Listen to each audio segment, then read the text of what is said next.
안녕하십니까. 오늘 제2부 방송입니다. 아까 1부에서 예고해드린 대로 세종시의 국회의원 선거에 대해서 특별한 이변이 벌어지는 것 같아서 그 말씀을 따로 말씀드리려고 시간을 마련했습니다. 우선 그 선거물을 보여주세요. 아까 사진 찍었던 선거물. 여러분이 새로운 미래, 그래도 민주주의라는 선거 광고물을 보셨죠? 이것이 약 12억 원이 든 인쇄물이라고 하는데 김종민 위원장이 사실상 대표로서 실행한 인쇄물입니다. 근데 이 인쇄물을 가만히 보니까 더불어민주당과의 냄새가 많이 난다. 주사파의 냄새가 많이 난다. 그런 평을 받았다는 거예요. 또 올려보세요. 여기도 그렇고요. 신진을 쭉 뽑았는데 이제 이낙연 대표의 주변에 있는 사람들의 말은 어떻게 대표가 저 뒤에 중간에 뒤로 밀려버렸느냐 이런 거에 대해서 불만들이 좀 있었던 모양이에요. 그래서 이걸 누가 이렇게 주도했느냐. 그 옆에 왼쪽에 맨 끝에 있는 김종민 의원은 또 손가락을 들고 다 이렇게 힘차게 하고, 그 다음에 홍영표 의원 있죠? 이평과 응평과. 요새 홍자에다가, 표자 들어가는 이름이 홍영표, 홍응표, 홍준표 해서 여기 홍영표입니다. 손을 들고 이낙연은 그냥 가만히 있고 이 포스터 자체가 마음에 안 드는 듯한 불만이 꽤 많이 나왔는데 그 이영선 후보가 그 부동산 캡처 사건 때문에 탈락되지 않았습니까? 근데 이영선 후보의 공천 탈락은 이재명 대표의 특권, 대권의 결과입니다. 엊그제 제가 말씀드렸습니다마는 1932년에 독일의 히틀러, 나치 제국이 국제 정세가 아주 복잡하고 긴박하게 돌아가기 때문에 저에게 특권을 주십시오. 그래갖고 히틀러가 모든 대권을 휘어잡아요. 그래갖고 뭐 법도 맘대로 만들고 폐기하기도 하고 그냥 비상대권을 발동해서 군사를 동원하고 해가지고 2차 대전의 주역으로 등장하게 된 겁니다. 그때 이제 소위 그 대권이 나오는 건데 이 비상대권을 가진 이재명이가 이영선을 한 칼에 잘랐어요. 그래서 아주 그 생색은 아주 크게 냈습니다. 뭐 한석을 잃는 한이 있더라도 뭐 깨끗하게 무엇을 해야 한다. 이렇게 얘기했는데 그렇게 잘못된 공천을 한 사람들에 대한 책임도 물어야 될 거 아닙니까? 안 물었어요. 근데 그 책임이 자기들에게 있다고 또 나중에 더불어민주당에서 또 인정을 한 대목이 나옵니다. 그래서 갑자기 이낙연 캠프나 당 중앙에서는 이재명 대표가 새로운 미래 당을 해체하는 작업에 착수했다. 우선 김종민 대표, 공동대표가 이쪽 이낙연 캠프에 동참하게 될 때 우선 공천관리위원장 조기숙을 데려왔고, 그리고 이훈이라는 전 의원을 데려왔어요. 이훈이가 누구냐 하면은 박지원 의원의 전직 보좌관, 비서 보좌관을 했던, 저도 잘 아는 청년입니다. 그 사람이 새로운 미래 사무총장을 하고 있어요. 그러니까 사실상 새로운 미래에 움직이는 것은 김종민이가 공천관리위원장 데려온 사람 임명하고 사무총장은 이훈이, 사실상 다 장황한 거예요. 마찬가지로 그렇게 됐어요. 그래서 이제 이쪽에 이낙연 지지자, 아니 이낙연을 뭐 하는 거냐 하고 불평이 쏟아지고 그랬던 모양이에요. 그런데 이낙연은 나름대로 신중한 사람이기 때문에 나는 뜻을 가지려면 큰 뜻을 가진다. 지금 우선 통합하는 것이, 단합하는 것이 중요하다. 그런 입장을 취했는 모양인데, 이제는 이낙연은 자기 스스로의 당선 문제를 심각하게 걱정해야 할 정도로 많이 몰려 있습니다. 그런데 더불어민주당 이재명 쪽에서 김종민한테 비밀리 접촉을 해가지고 일단 일단 당신을 우리가 지지할 테니까 끝나고 난 다음에 다시 민주당으로 복귀해라 하는 그런 거래가 있었다는 설이 파다합니다.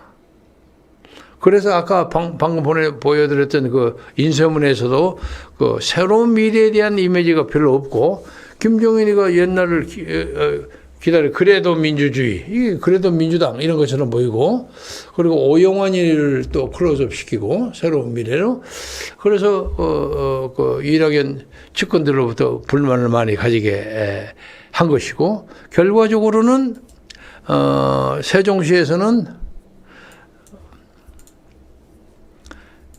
공천에 빠진 이영선 대신에 그 지지자들이 김종민을 민다는 거예요.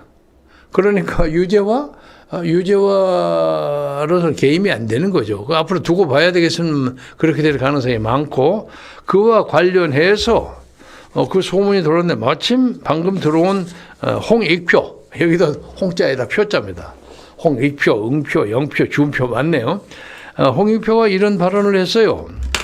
더불어민주당의 세종갑 제가 읽겠습니다. 이것이 프레시한 기사입니다.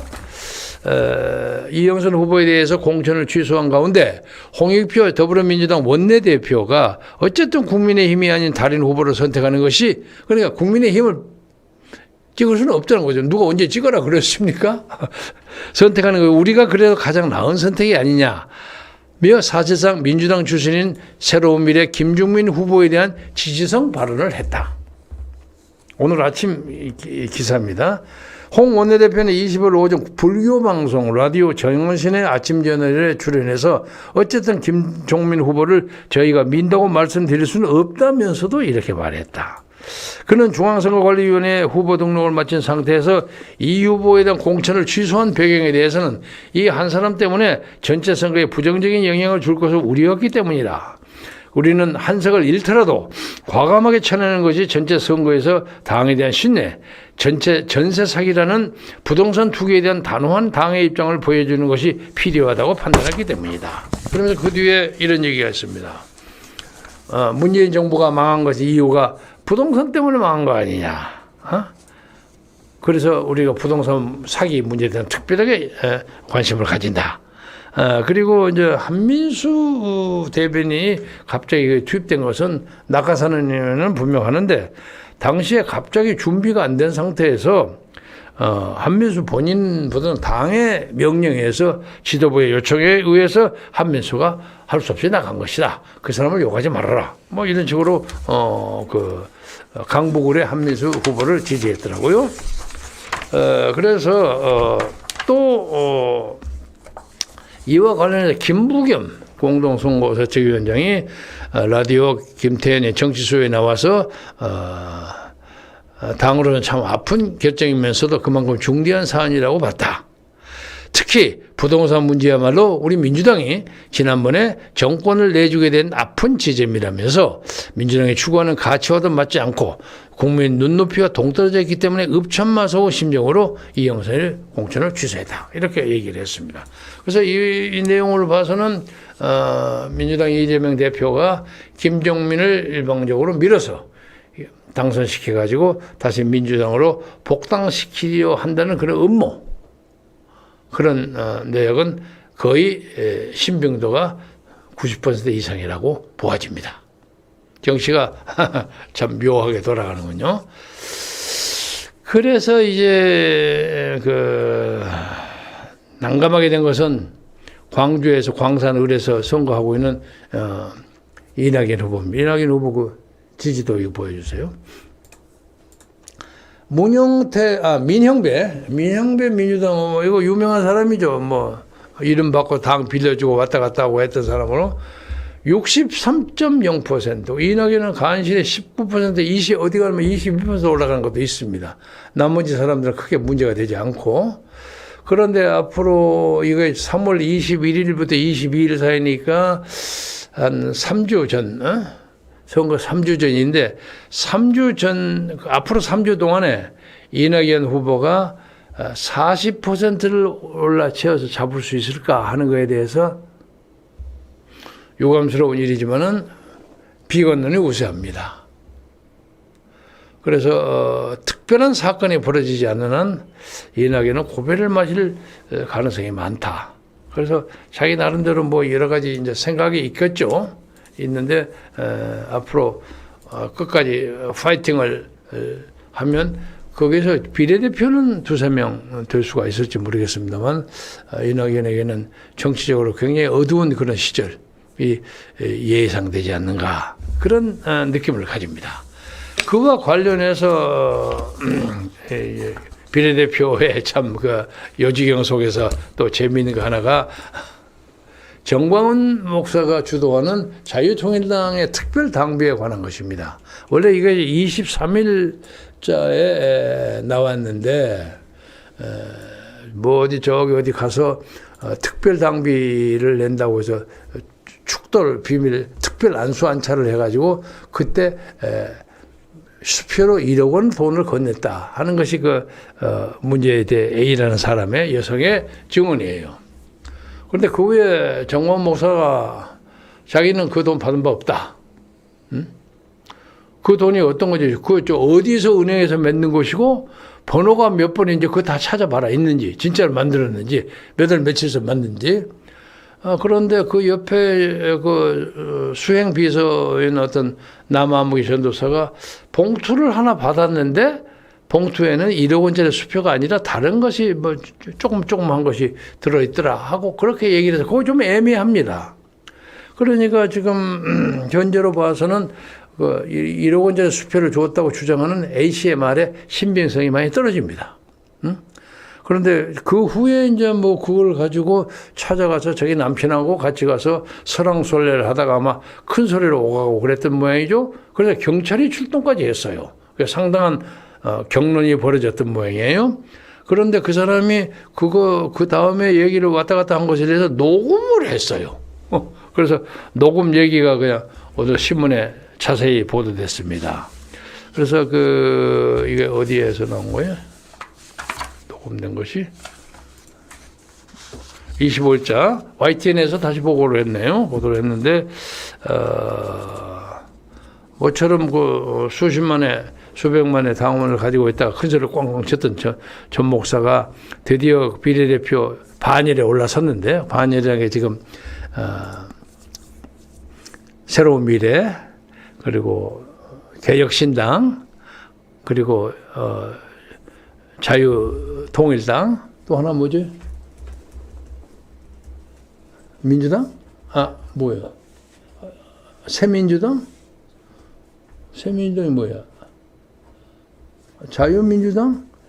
자유민주당 안 나왔지. 그러니까 지금 현재로서 오늘 현재 25일자로 비례대표가 될 수 있는 것이 그 세 당에다가 조국신당이지. 조국혁신당이 4개인데 조국혁신당은 아마 뭐 심지어 어떤 사람은 10명을 당선시킬지도 모른다 하고 나오고 이 사람들이 너무 독주를 하다 보면 나머지 이제 그 적은 3개가 차지할 자리가 있을까 말까 좀 그 계산이 복잡해요. 준연동제라는 게. 그런데 그나마 그 나머지 마이너스 3 중에서도 전 목사의 당이 이런 식의 이제 풍설에 휘말리면 상당한 손해를 보지 않을까 하는 그런 그 예상이 돕니다. 2020년 4.15 총선 때도 전국구 비례대표 선거에서는 정광훈 목사가 주도하는 당이 분명히 부정선거에 말린 증거가 확실하게 있습니다. 적어도 그가 교세가 상당히 셌다는 전라남도 광주 근처 교세가 거기서 가장 센 데인데 거기에 100개의 투표구입니다. 100개의 투표. 그러니까 한 지역구에도 투표구가 여러 개 있을 수 있죠. 100개의 투표구에 그때 자유혁명당인가 국민혁명당인가 한 표도 안 나왔어요. 그것은 불가능합니다. 말이 안 됩니다.